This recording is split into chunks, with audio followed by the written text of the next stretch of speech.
Algumas histórias nascem para dar esperança, outras para lembrar o que acontece quando ela morre. O Senhor dos Anéis é uma dessas histórias do primeiro tipo.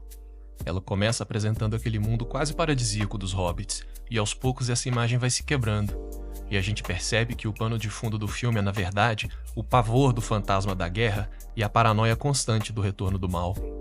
Mas ainda que o medo da morte, da tirania e da escravidão seja o ponto de partida, os temas principais dessa história são justiça, coragem, fraternidade. Dá aquela sensação de que o bem vai triunfar no final e de que o sol vai nascer no horizonte de novo.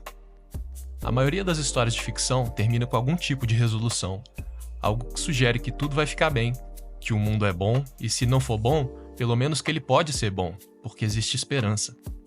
Esse é o modelo mais tradicional de narrativa. Mas também existem franquias muito boas que seguem o caminho oposto, subvertem essa expectativa e deixam claro: o mundo e as pessoas nele são cruéis, egoístas e impiedosos, e no final, quem tem o poder impõe a moral. A lei é a do mais forte, e a justiça só existe na ponta de um fuzil. Nesses mundos o conflito é constante, e todo o tempo de paz é só um intervalo antes da próxima guerra. E o mais curioso é que essas histórias ainda conseguem ser inspiradoras. Acho que é porque eles usam os mesmos elementos de uma narrativa como O Senhor dos Anéis: heroísmo, honra, sacrifício. E essas qualidades nos conectam aos personagens, e a gente acaba não rejeitando totalmente esses mundos, até porque eles são ficções tão distantes da nossa realidade que não provocam aquele choque, aquela sensação de que a gente está só a alguns passos de chegar lá. Mas aí, a gente tem também as distopias tecnológicas. São histórias que se passam em mundos parecidos demais com o nosso, tão próximos que fica impossível ignorar. É o tipo de narrativa que te provoca um pavor existencial e te deixa pensando naquilo muito tempo depois de terminar. Mas nenhuma delas incomoda tanto quanto o Cyberpunk 2077. No começo, quando você entra em Night City pela primeira vez, a cidade é linda. Os letreiros de neon vibrando em cada canto, as roupas, os carros, as pessoas, tudo parece moderno, cheio de vida e incrível. Acho que é um dos únicos jogos em que eu evito usar o Fast Travel só para poder ver mais da cidade. E nesse aspecto estético, Cyberpunk é magnético, te puxa, te seduz, te convida a mergulhar naquele mundo. Parece ser o que a gente sempre sonhou: melhorar o próprio corpo, curar doenças, aumentar habilidades, interagir com máquinas como se fossem gente. É o tipo de liberdade que só um jogo de mundo aberto consegue entregar. Mas por trás dessa casca brilhante, existe um mundo podre, onde as pessoas são só peões nas mãos das megacorporações que substituíram os governos. Você entra num beco errado e percebe as consequências disso: prostituição, drogas, crime, loucura causada por implantes, as clínicas ilegais, mendigos, pobreza. Cyberpunk transforma os nossos sonhos mais íntimos, liberdade, tecnologia e identidade, em um pesadelo. Um pesadelo onde tudo aquilo que carregava uma promessa de liberdade virou ferramenta de opressão. Você vê isso na sua jornada pela cidade. As leis não se aplicam a quem tem grana. Se você tiver poder, pode matar, explorar, mentir, manipular, e ninguém vai te impedir. Mas isso não é exatamente ficção. O que Cyberpunk faz é levar o mundo de hoje até o extremo. Ele não inventa um universo novo, ele amplifica o nosso. Mostra o que pode acontecer se a gente continuar nesse caminho por mais uns 50 anos. Cyberpunk é assustador porque é plausível. Hoje, você entra numa rede social e ela analisa cada movimento seu, cada clique, cada rolagem. Você alimenta um algoritmo cujo único propósito é te manter ali o maior tempo possível. Porque quanto mais tempo você passa, mais elas lucram, te vendem alguma coisa ou vendem você, os seus dados. Em Cyberpunk, isso também é amplificado. A cidade inteira vira uma plataforma viva, onde o propósito é te manter retroalimentando o sistema. Publicidade em todo canto, luzes, sons, telas, vozes. Compre isso, sinta aquilo, seja assim. E você obedece, porque tá cansado, porque tá sozinho. Você consegue dizer se eu tô falando de Cyberpunk ou da vida real? Em uma das missões do jogo, a Judy te pede ajuda, porque uma amiga dela morreu em casa. Você liga pra polícia e eles só dizem pra colocar o corpo no gelo, porque eles estão ocupados demais agora. Mas em outra missão, você resgata uma mulher. E assim que você ativa o chip de rastreamento dela, uma ambulância com um monte de gente armada aparece em segundos pra salvar, porque ela pode pagar. A vida ali não tem valor. Ou melhor dizendo, tem o valor exato, mas em dinheiro. Você sai à noite e a fumaça das fábricas esconde as estrelas. E letreiros publicitários dominam o horizonte e vão além do céu, como se até aquilo fosse uma metáfora do que aquele mundo se tornou, desafiando a própria noção de divindade, substituindo a ideia de um deus acima das nuvens pelo vazio do consumismo. Lá embaixo, as pessoas se perdem numa corrida para se anestesiar, para esquecer a realidade, e ninguém faz conexões verdadeiras. A Jude é um dos personagens que evidencia isso. Desde o começo, ela finge frieza, indiferença. Ela age como se não confiasse em ninguém, e parece que tenta até se afastar de todo mundo.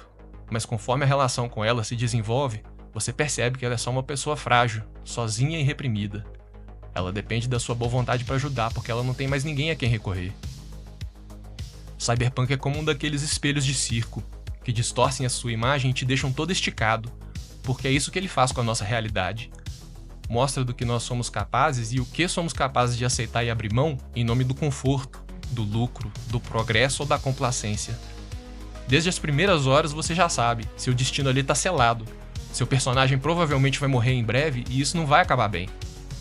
E nem uma bomba nuclear na sede de uma megacorporação corrupta é capaz de mudar alguma coisa. Diferente do Senhor dos Anéis, aqui você vê um mundo que esconde o vazio atrás do brilho dos letreiros luminosos, mas se prestar atenção, ainda dá pra ver uns resquícios de humanidade pelas rachaduras. E isso também é refletido por uma outra personagem, a Panem. Ela é uma nômade, faz parte de um clã que vive fora da cidade, nos desertos. Gente que rejeita o sistema e se aproveita de cada chance para dar o troco nas megacorporações. Eles são marginalizados na sociedade de Cyberpunk, mas também são os mais próximos de algo que se parece com a vida real.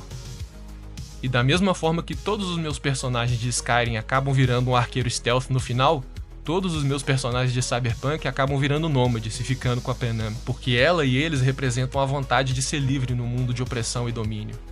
Mas isso não transforma Cyberpunk numa história de esperança. Não existe redenção naquele mundo, não tem sinal de melhora.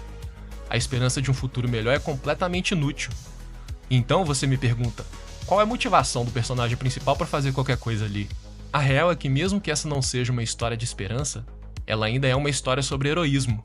Vi, o personagem principal, sabe que tudo vai acabar mal e que ele não vai durar muito tempo. Mas isso não importa, porque ao longo da jornada ele descobre que ele sabe exatamente quem ele é e sabe exatamente o que ele quer ser nesse mundo. Em uma missão, você conversa com um NPC que meio que leu a mente dele com os implantes e tem uma conversa sobre o futuro e o medo da morte. E ela te diz exatamente isso. Você nunca fugiu de nada na sua vida, nem mesmo nas vezes que você provavelmente devia ter fugido.